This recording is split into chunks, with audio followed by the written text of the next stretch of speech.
எல்லோருக்கும் வணக்கம். நான் உங்கள் திவ்யதர்ஷினி. போன வெள்ளிக்கிழமை நாம் ஒரு காணொளி பதிவு பண்ணியிருந்தோம். நமக்கு ஒரு விஷயம் திரும்ப திரும்ப நடக்குதுன்னா, நாம் ஒரு துன்பத்தை தொடர்ந்து அனுபவிச்சுக்கிட்டு இருக்கோம்னா அதுக்கு என்ன காரணம், அதிலிருந்து எப்படி மீண்டு வர்றது அப்படிங்கிற விஷயத்த சொல்கிற ஒரு கதையின் முதல் பாகத்தை போன வெள்ளிக்கிழமை பார்த்தோம். அந்த கதையின் தொடர்ச்சியான 2வது பாகத்தை இந்த பதிவில் பார்க்க போகிறோம். முதல் பாகத்தின் கதை சுருக்கத்தை சொல்லிடுறேன். யாருக்காவது விரிவாக தெரிஞ்சுக்கணுன்னா அதோடைய லிங்க் டிஸ்கிரிப்ஷன் பாக்ஸில் இருக்கு.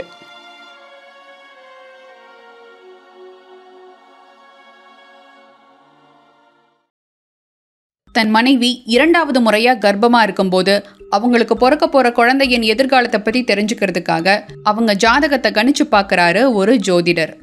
அப்போது அவங்க இருக்கிற இடத்துலேருந்து வடக்கு திசையில் ஒரு ஏழை குழந்தை பிறந்திருக்கிறதாகவும் அந்த குழந்தை தான் அவங்களுக்கு மருமகளாக வரும்னும் தெரிஞ்சுக்கிறாரு.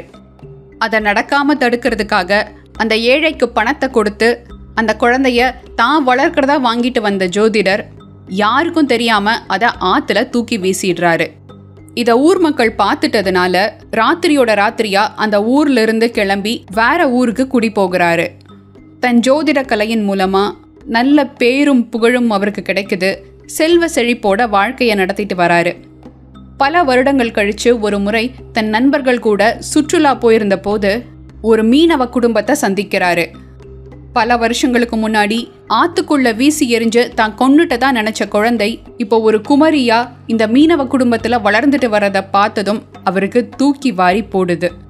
தன் மனைவியின் ஜாதகத்தில் இருக்கிற மாதிரி ஒருவேளை இந்த பெண் தான் வீட்டுக்கு மருமகளாக வந்துருவாளோ, அதனால் தன்னுடைய கௌரவத்துக்கு பாதிப்பு வந்துருமோ அப்படின்னு பயந்த அவர் அதை தடுக்கிறதுக்காக இப்போ வேற ஒரு திட்டத்தை போடுறாரு. இதனால் அடுத்தடுத்து நடக்க போகிற சம்பவங்கள் என்ன, இந்த கதை நம்ம வாழ்க்கைக்கு எப்படி பயன்பட போகுதுங்கிறத தான் இந்த பதிவில் பார்க்க போகிறோம். இப்போ இந்த ஜோதிடர் அந்த மீனவனை பார்த்து, இவ முக லட்சணத்தை வச்சு பார்க்கும்போது இவ சாதாரண பொண்ணே இல்லை, ஒரு பெரிய இடத்துல வாக்கப்பட்டு ராணி மாதிரி வாழ வேண்டியவ. அப்படி இருக்கிறவளை ஒரு மீனவ பெண்ணா நீ இங்கே வச்சிருக்கிறது நல்லாவா இருக்கு அப்படின்னு கேட்குறாரு.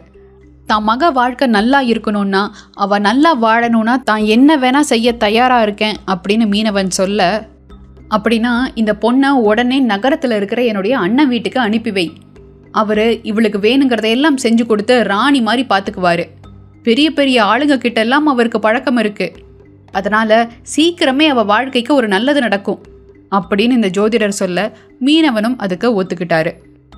உடனே இந்த ஜோதிடர் ஒரு ஓலை நறுக்கை எடுத்து அதில் கடிதம் மாதிரி என்னத்தையோ எழுதி முத்திரை வச்சு அதை இந்த பொண்ணுக்கிட்ட கொடுத்து, நீ இப்போவே இந்த ஓலையை எடுத்துட்டு நான் சொல்கிற முகவரிக்கு போ, அவர் உனக்கு தேவையானதெல்லாம் செஞ்சு கொடுப்பாரு, முத்திரை குத்திருக்கேன், அதனால இந்த ஓலையை நீ பிரிக்கக்கூடாது அப்படின்னு அவர் சொல்ல, இந்த பெண்ணும் ரொம்ப நம்பிக்கையோட அங்கிருந்து கிளம்பி போறா.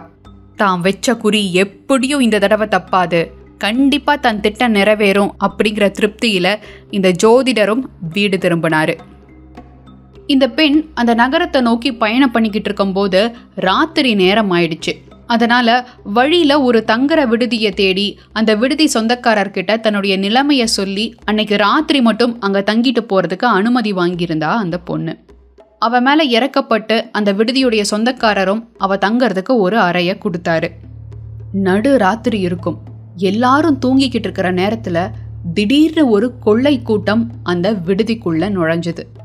அந்த விடுதியின் சொந்தக்காரனை மிரட்டி அங்க இருக்கிற பணத்தை எல்லாம் கொள்ளையடிச்சாங்க. வெவ்வேறு அறைகளில் தங்கியிருந்த ஆண்களையும் பெண்களையும் கத்தியை காட்டி மிரட்டி அவங்க நகைகளை எல்லாம் பறிச்சாங்க. இப்போ அந்த கொள்ளை கூட்டத்தின் தலைவன் இந்த பெண் தங்கியிருக்கிற அறையில் நுழைஞ்சு நகைகளை தர சொல்லி மிரட்டினான். தாங்கிட்ட எந்த ஒரு நகையும் இல்லைன்னு, இந்த கடிதம் ஒன்று தான் இருக்கு அப்படின்னு சொல்லி அந்த பெண் கடிதத்தை நீட்ட, யார் இந்த கடிதத்தை எழுதுனாங்க, யார்கிட்ட இதை கொண்டு போற அப்படின்னு அவன் கேட்டான். ஐயா, இந்த கடிதத்தில் என்ன எழுதியிருக்குன்னு எனக்கு நிஜமாக தெரியாதுங்க. இதை ஒரு ஜமீன்தார் தான் அவர் அண்ணன்கிட்ட கொடுக்க சொல்லி இதை கொடுத்தாரு. என்னை ராணி மாதிரி பார்த்துக்கிறதா சொன்னார். எங்க அந்த கடிதத்தை கொடு அப்படின்னு அவசரமாக அதை வாங்கி படித்தான். அந்த கடிதத்தில் இதை கொண்டு வரும் பெண்ணை முடித்து விடு அப்படின்னு எழுதியிருந்தது. யாரோ இந்த பெண்ணை கொல்றதுக்காக தான் இதை கொடுத்து அனுப்புனாங்க அப்படின்னு புரிஞ்சுக்கிட்ட இந்த கொள்ளை கூட்டத்து தலைவனுக்கு இவளை பார்க்கறதுக்கு ரொம்ப பாவமா இருந்தது. இவளுக்கு எப்படியாவது உதவி பண்ணணும் அப்படின்னு நினைச்சவன் உடனே வேற ஒரு ஓலைக்கீற்றை எடுத்து அதுல என்னவோ எழுதி இவகிட்ட கொடுத்தான்.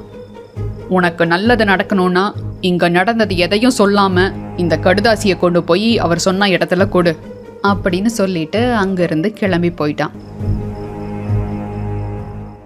அடுத்த நாள் காலையில எப்படியோ தப்பிச்சோம் பொழைச்சோன்னு இந்த பொண்ணு இந்த ஜோதிடருடைய அண்ணன் வீட்டுக்கு போனான். அரசாங்கத்துல பெரிய அதிகாரியா வேலை செய்யற அவர் தான் தம்பி அனுப்பி வச்ச பொண்ணுன்னு தெரிஞ்சதும் ரொம்ப அன்போட அவளை பார்த்துக்கிட்டாரு. அவளுடைய அழகும் அடக்கமும் அவருக்கு ரொம்ப பிடிச்சிருந்தது. ஜோதிடர் கொடுத்ததா சொல்லி அவர் கொடுத்த கடிதத்தை பார்த்ததும் இந்த அண்ணனுக்கு ரொம்ப சந்தோஷம் ஆயிடுச்சு. அட, நான் நினைச்சதைத்தான் என் தம்பியும் எழுதியிருக்கான் அப்படின்னு சொன்னவர் அடுத்த வாரமே அவருடைய மகனுக்கும் இந்த பெண்ணுக்கும் கல்யாணம் பண்ணி வச்சிட்டாரு. விஷயத்தை கேள்விப்பட்டு நகரத்துக்கு வந்த இந்த ஜோதிடர், அண்ணா, நான் என்ன எழுதுனா நீங்க என்ன பண்ணி வச்சிருக்கீங்க? என்னதான் நீங்க வளர்த்தி இருந்தாலும் என் மகனுக்கு என்ன கேட்காம நீங்க எப்படி கல்யாணம் பண்ணலாம் அப்படின்னு கத்துனாரு. விஷயம் என்னன்னா, நான் கதையுடைய ஆரம்பத்துல சொன்ன மாதிரி ஜோதிடரின் மனைவி 2வது முறையா தான் கர்ப்பமாயிருந்தாங்க. அந்த சமயத்துல அவங்களுக்கு ஏற்கனவே 7 வயசுல ஒரு மகன் இருந்தான். இந்த ஜோதிடருடைய அண்ணனுக்கு குழந்தை இல்லை, இனி பிறக்கவும் வாய்ப்பில்லைங்கிறதுனால தன் மகனை தன் அண்ணன் வீட்டிலேயே வளரட்டும்னு விட்டிருந்தாரு ஜோதிடர். அண்ணன் மேல இருக்கிற பாசம் ஒரு காரணமா இருந்தாலும் தான் மகன் அவர் வீட்டில் வளர்ந்தா அவருடைய சொத்து ஆஸ்தி எல்லாம் அவனுக்கே வந்து சேரும் அப்படிங்கிற பேராசையும் அதுக்கு ஒரு காரணம். இப்போ இந்த ஜோதிடருடைய மகனுக்கும் இந்த மீனவ பெண்ணுக்கும் தான் கல்யாணம் நடந்திருந்தது. அவர் ஏற்கனவே கணிச்ச மாதிரி ஒரு ஏழை வீட்டு பெண் தான் இவருக்கு மருமகளா வந்திருந்தா. இப்போ கல்யாண வீட்டில் இவர் வந்து கத்துறத பார்த்ததும் அவருடைய அண்ணன், நீ சொன்னதைத்தான் நான் பண்ணியிருக்கேன், தோ இதுதான் நீ கொடுத்துட்ட கடிதம் அப்படின்னு காமிக்க அதுல இந்த கடிதம் கொண்டு வரும் பெண்ணை திருமணம் பேசி முடித்து விடு அப்படின்னு எழுதியிருந்தது. வீட்டில் இருக்கிறது ஒரே பையனாச்சே, அவனுக்கு தான் திருமணம் பண்ணி வைக்க சொல்லியிருக்காருன்னு புரிஞ்சுக்கிட்ட இந்த அண்ணன் கல்யாண ஏற்பாடுகளையும் பண்ணினாரு.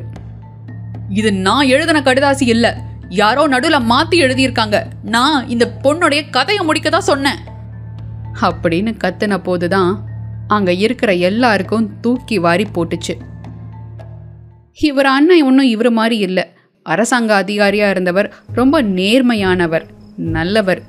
தான் தம்பி ஒரு கொலை முயற்சியில ஈடுபட்டிருக்காரு அப்படின்னு தெரிஞ்சதும் அந்த திருமணத்துக்கு வந்திருந்த போலீஸ் அதிகாரிகள் கிட்டயே சொல்லி அவரை கைது பண்ண வச்சாரு. எஞ்சி இருக்கக்கூடிய வாழ்க்கைய சிறையில கழிக்கும் போதுதான் ஜோதிடர் தன்னுடைய தவற உணர்ந்தாரு. சில நேரங்கள்ல வாழ்க்கை நமக்கு சில விஷயத்த சொல்லி கொடுக்க முயற்சி பண்ணும்.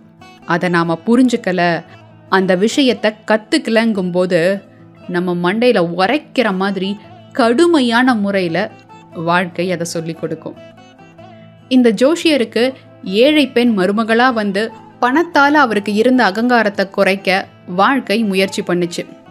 அவர் அதை ஏத்துக்காம மேலும் தவறுகளை பண்ணாரு. 2வது மகனின் நண்பர்கள் மூலமா அவர் மாறுறதுக்கு இன்னொரு வாய்ப்பும் வந்தது. அப்பவும் அவர் அதை கத்துக்கல. அதான் மண்டையில கொட்டுற மாதிரி 3வது முறையா அவருக்கு இந்த பாடத்தை வாழ்க்கை புரிய வச்சுது. உங்களுக்கு ஒரு விஷயம் திரும்ப திரும்ப நடக்குதுன்னா நீங்க திரும்ப திரும்ப ஒரே மாதிரியான துன்பத்தை அனுபவிக்கிறீங்கன்னா கொஞ்சம் நிதானமா கவனிச்சு பாருங்க. நான் என்ன தப்பு பண்றேன், இந்த பிரபஞ்சம் இல்லை இந்த கடவுள் எனக்கு என்ன சொல்ல முயற்சி பண்றார், இப்போ நடக்கிற விஷயத்திலிருந்து நான் என்ன கத்துக்கணும், என்னை எப்படி பக்குவப்படுத்திக்கணும் அப்படின்னு யோசிங்க. அதுல நீங்க கத்துக்க வேண்டிய பாடத்தை மட்டும் நீங்க புரிஞ்சுக்கிட்டீங்கன்னா நான் சத்தியமா சொல்றேங்க, திரும்பவும் அதே மாதிரியான துன்பத்தை நீங்க அனுபவிக்க மாட்டீங்க. ஆனா நீங்க அதை கத்துக்காம உதாசீனப்படுத்திட்டே இருக்கிற வரைக்கும் திரும்ப திரும்ப உங்களுக்கு சோதனைகள் வந்துட்டே தான் இருக்கும். When it hurts, observe. Life is trying to teach you something. இனி அடுத்து ஒரு கஷ்டம் வரும்போது எனக்கு ஏன் இப்படி நடக்குது அப்படின்னு கேட்காம இதிலிருந்து நான் என்ன கற்றுக்கணும் அப்படின்னு யோசிச்சிங்கன்னா வாழ்க்கையில் இனி எதை வேணாலும் உங்களால் ஃபேஸ் பண்ண முடியுங்க. ட்ரை பண்ணி பாருங்கள்.